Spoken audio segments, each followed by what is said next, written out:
ಆತ್ಮೀಯ ವೀಕ್ಷಕರ, ಯುವ ನಿಧಿ ಫಲಾನುಭವಿಗಳಿಗೆ ಡಿಸೆಂಬರ್ ಮಂತ್ ಅಮೌಂಟ್ ಯಾವಾಗ ಬರುತ್ತೆ ಮತ್ತು ಜನವರಿ ಮಂತ್ ಸೆಲ್ಫ್ ಡಿಕ್ಲರೇಷನ್ ಮಾಡಿಸಬೇಕಾದ್ರೆ ಕೆಲವೊಂದಿಷ್ಟು ತೊಂದರೆಗಳಾಗ್ತಾ ಇತ್ತು. ಇದಕ್ಕೆ ಏನು ಮಾಡಬೇಕು ಮತ್ತು DBT ಸ್ಟೇಟಸನ್ನು ಚೆಕ್ ಮಾಡಿದ್ರೆ ಅಲ್ಲಿ 180 ಡೇಸ್ ಕಂಪ್ಲೀಟ್ ಅಂತ ತೋರಿಸ್ತಾ ಇದೆ. ಇನ್ನು ಕೆಲವರಿಗೆ DBT ಫುಲ್ಡ್ ಅಂತ ತೋರಿಸ್ತಾ ಇದೆ. ಇವ್ರಿಗೆಲ್ಲ ಏನು ಮಾಡಬೇಕು ಮತ್ತು ಅಮೌಂಟ್ ಯಾವಾಗ ಬರುತ್ತೆ ಅನ್ನೋದನ್ನು ಸ್ಪಷ್ಟವಾಗಿ ತಿಳಿಸ್ಕೊಟ್ಬಿಡ್ತೀನಿ.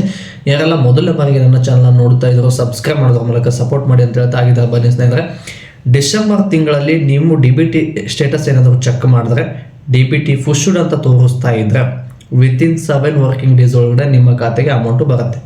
ಕನ್ಫರ್ಮ್ DBT ಫುಲ್ಡ್ ಅಂತ ಏನಾದರೂ ತೋರಿಸ್ತಾ ಇದ್ರೆ, ಯಾಕಂದರೆ DBT ಫುಲ್ಡ್ ಅಂತ ತೋರಿಸ್ತಾ ಇತ್ತು ಅಂದರೆ ನಿಮ್ಮ ಖಾತೆಗೆ ಸರ್ಕಾರದ ಕಡೆಯಿಂದ ಫಂಡ್ ರಿಲೀಸ್ ಆಗಿದೆ ಅಂತ ಅರ್ಥ.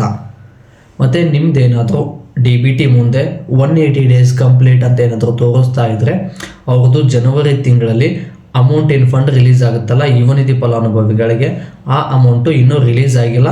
ಅಮೌಂಟ್ ರಿಲೀಸ್ ಆದಮೇಲೆ ನಿಮ್ಮ DBT ಸ್ಟೇಟಸ್ಸು ಪುಷ್ಡ್ ಅಂತ ಚೇಂಜಸ್ ಆಗುತ್ತೆ. ಚೇಂಜಸ್ ಆಗಿ 7 ವರ್ಕಿಂಗ್ ಡೇಸ್ ಒಳಗಡೆ ನಿಮ್ಮ ಖಾತೆಗೆ ಅಮೌಂಟು ಬರುತ್ತೆ. ಇದು DBT ಫುಲ್ಡ್ ಅನ್ನೋರ್ಗೂ ಕ್ಲಿಯರ್ ಆಯಿತು. ಮತ್ತು ಅವೈಟೆಡ್ ಅಂತೇಳಿ ಇರೋರಿಗೆ 180 ಡೇಸ್ ಕಂಪ್ಲೀಟ್ ಅಂತ ಇತ್ತಲ್ಲ ಇವ್ರಿಗೂ ಕೂಡ ಕ್ಲಿಯರ್ ಆಯಿತು. ಮತ್ತು ಜನವರಿ ಮಂತ್ ಸೆಲ್ಫ್ ಡಿಕ್ಲರೇಷನ್ ಮಾಡಿಸ್ಬೇಕಾದ್ರೆ ಕೆಲವೊಂದಿಷ್ಟು ತೊಂದರೆಗಳು ಕೂಡ ಆಗ್ತಾಯಿತ್ತು. ಆಧಾರ್ ಅಥೆಂಟಿಕೇಶನ್ ಆಗ್ತಾ ಇಲ್ಲ. ಕೆಲವೊಬ್ಬರು GST ಪೇಯರ್ ಅಂತ ತೋರಿಸ್ತಾ ಇದೆ, ನಮ್ದು ಯಾವುದು GST ಇಲ್ಲ ಅಂತೇಳಿ ಕೂಡ ಕಮೆಂಟ್ ಮಾಡಿದರೆ, ನಿಮ್ಮದು GST ಪೇಯರ್ ಅಂತ ಏನೋ ತೋರಿಸ್ತಾ ಇದ್ದಾರೆ DBT ಸ್ಟೇಟಸಲ್ಲಿ. ನೀವು ಒಂದು ಜಾಬ್ ಮಾಡ್ತಾ ಇರ್ತೀರಾ, ಇಲ್ಲ ಹೈಯರ್ ಎಜುಕೇಷನ್ ಇರ್ತೀರಾ, ಇಲ್ಲ ನಿಮ್ಮ ಹೆಸರಲ್ಲಿ ಯಾವುದೊಂದು ಬಿಸ್ನೆಸ್ ರನ್ ಆಗಿರುತ್ತೆ ಅಂದರೆ ಮಾತ್ರ GST ಪೇಯರ್ ಅಂತ ತೋರಿಸ್ತಾ ಇರುತ್ತೆ. ಇವೆಲ್ಲ ಆ್ಯಕ್ಟಿವಿಟಿಗಳು ನಿಮ್ಮ ಆಧಾರ್ ಕಾರ್ಡ್ ಮೇಲೆ ಅಥವಾ ನಿಮ್ಮ ಎಜುಕೇಷನ್ ಮೇಲೆ ಅನ್ನೋದು ಇದ್ದರೆ ಯುವ ನಿಧಿ ಹಣ ಇಲ್ಲಿಗೆ ಸ್ಟಾಪ್ ಆಗುತ್ತೆ. ಮತ್ತು ಇನ್ನೊಂದು ನಿಮಗೆ ತಿಳಿಸ್ಲೇಬೇಕು ಸ್ನೇಹಿತರೆ, ಯುವ ನಿಧಿ ಹಣ 2 ವರ್ಷ ಕೊಡ್ತೀವಿ ಅಂತ ಮಾತ್ರ ಹೇಳಿದ್ರು. ಜನವರಿ ತಿಂಗಳಿಗೆ 2 ವರ್ಷ ಆಗೋಯ್ತು. ಇಲ್ಲಿಗೆ ಸ್ಟಾಪ್ ಆಗುತ್ತಾ ಇಲ್ಲ ಕಂಟಿನ್ಯೂ ಆಗುತ್ತಾ ಅಂತೇಳಿ ಕೇಳಿದ್ರೆ ಕೆಲವೊಂದಿಷ್ಟು ಚರ್ಚೆಗಳು ಕೂಡ ನಡೀತಾ ಇದೆ. ಗೃಹಲಕ್ಷ್ಮಿ ಯಾವ ರೀತಿ 5 ವರ್ಷ ಕೊಡ್ತೀವಿ ಅಂತ ಹೇಳಿದ್ರಲ್ಲ, ಬಟ್ ಯುವ ನಿಧಿ ಹಣ 5 ವರ್ಷ ಕೊಡ್ತೀವಿ ಅಂತ ಹೇಳಿಲ್ಲ, 2 ವರ್ಷ ಕೊಡ್ತೀವಿ ಅಂತ ಮಾತ್ರ ಹೇಳಿದ್ರು.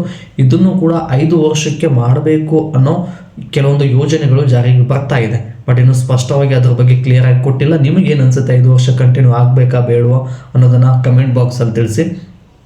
ಮತ್ತು ಅದರ ಜೊತೆಗೆ ನಿಮ್ದೇನಾದರೂ ಜನವರಿ ಮಂತ್ ಸೆಲ್ಫ್ ಡಿಕ್ಲರೇಷನ್ ಮಾಡಿಸ್ತಾ ಇದ್ದೀರಲ್ಲ, ಆಧಾರ್ ಅಥೆಂಟಿಕೇಶನ್ ಆಗಿಲ್ಲ ಅಂದರೆ ಈಗ ಎಲ್ಲರದು ಕ್ಲಿಯರ್ ಆಗಿದೆ, ಯಾವುದೇ ಸರ್ವರ್ ಪ್ರಾಬ್ಲಮ್ ಇಲ್ಲ. ನಾಳೆ ನಾಡಿದ್ದು ಮಾತ್ರ ಸೆಲ್ಫ್ ಡಿಕ್ಲರೇಷನ್ ಮಾಡಿಸೋದಕ್ಕೆ ಅವಕಾಶ ಇದೆ. ಸೆಲ್ಫ್ ಡಿಕ್ಲರೇಷನ್ ಇಷ್ಟರೊಳಗಡೆ ಮಾಡಿಸಿ, ಸೆಲ್ಫ್ ಡಿಕ್ಲರೇಷನ್ ಮಾಡಿಸಿಲ್ಲ ಅಂದರೆ ಯುವ ನಿಧಿ ಹಣ ನಿಮಗೆ ಖಂಡಿತವಾಗಿ ಬರೋದಿಲ್ಲ. ಸ್ಪಷ್ಟವಾಗಿ ತಿಳ್ಕೊಂಡಿದ್ದಾರೆ ಅನ್ಕೋತೀನಿ. ಮತ್ತು ನೀವು ಸೆಲ್ಫ್ ಡಿಕ್ಲರೇಷನ್ ಮಾಡಿಸ್ಬೇಕಾದ್ರೆ ಏನೇ ತೊಂದರೆ ಆಗಿದ್ರು ಕಮೆಂಟ್ ಮಾಡಿ ಸ್ನೇಹಿತರೆ. ಇದಕ್ಕೆ ಸ್ಪಷ್ಟವಾಗಿ ಉತ್ತರವನ್ನು ತಿಳ್ಕೊಂಡು ನಾನು ವಿಡಿಯೋ ಮಾಡ್ತೀನಿ, ಇಲ್ಲ ಕಮೆಂಟ್ ಬಾಕ್ಸಲ್ಲಿ ಆದರೆ ಅಲ್ಲೇ ಕೂಡ ನಿಮಗೆ ಸೊಲ್ಯೂಷನನ್ನು ಕೊಡ್ತೀನಿ. ಇನ್ನೊಂದು ವಿಷಯ ಸ್ನೇಹಿತರೆ, ಸಂಡೇ ಲೈವ್ ಬರಬೇಕು ಅಂದ್ಕೊಂಡಿದ್ದೀನಿ. ಯಾಕಂದರೆ ಕೆಲವೊಂದಿಷ್ಟು ಕಮೆಂಟ್ಗಳಿಗೆ ಕಮೆಂಟ್ ಬಾಕ್ಸಲ್ಲೇ ಉತ್ತರ ಕೊಡೋಕ್ಕಾಗ್ತಾ ಇಲ್ಲ. ಬಟ್ ನಾನು ಮಾಡಿರ್ತಕ್ಕಂಥ ವಿಡಿಯೋ ಕಮೆಂಟ್ ಮಾಡಿದವರಿಗೆ ತಲುಪ್ತಾ ಇಲ್ಲ. ಈ ಗೊಂದಲದಿಂದಾಗಿ ಸಂಡೇ 6 ಗಂಟೆ ಮೇಲ್ಪಟ್ಟು ಲೈವ್ ಬರಬೇಕು ಅಂದ್ಕೊಂಡಿದ್ದೀನಿ. ನಿಮ್ಗೇನು ಅನಿಸುತ್ತೆ, ಲೈವ್ ಬರಬೇಕು ಬೇಡ ಅನ್ನೋದನ್ನು ಕಮೆಂಟ್ ಬಾಕ್ಸಲ್ಲಿ ತಿಳಿಸಿ.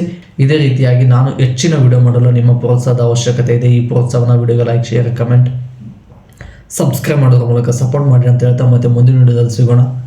ಧನ್ಯವಾದಗಳು ಸ್ನೇಹಿತರೆ.